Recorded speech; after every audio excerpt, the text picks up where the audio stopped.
започвам от средата, от горния край, да може да се наредят всичките китки така красиво. Красиво, наредени. И аз ги увивам с тел. Нежна тел, не знам откъде е точно, обаче тук трябва бяло. Ето го бялото. И като я увием още два пъти така, и после дръжката, която трябва, си оставам и я режем. Има и други начини да се слагат. Ето. Да, стана перфектно. Лекичко увиваш това назад.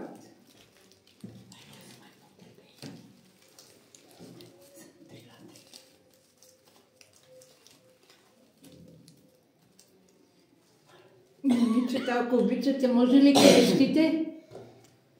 Така. Сега това, което ни е в излишък, го махаме.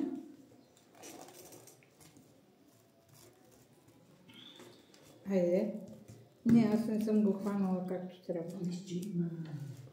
Така, тия са в повече. Не пусни Гали, защото аз съм малко тъпа в ръцете. По едничко. Да, и по едно ще мога да ги... А иначе по две няма да мога. Ето и това малко идва в излишък. Така.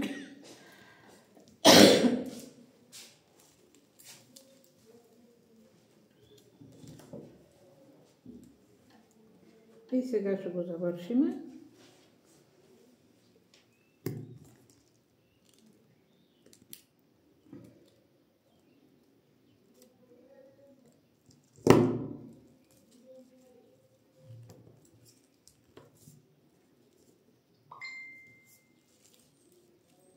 Ето. И така китките за новите носи са готови. Да. Тия китки са за новите носи и сега ще ги направим на всички. Да. За групата на село Кошава. Да, за певиците на село Кошава. Кошовенките. Именно.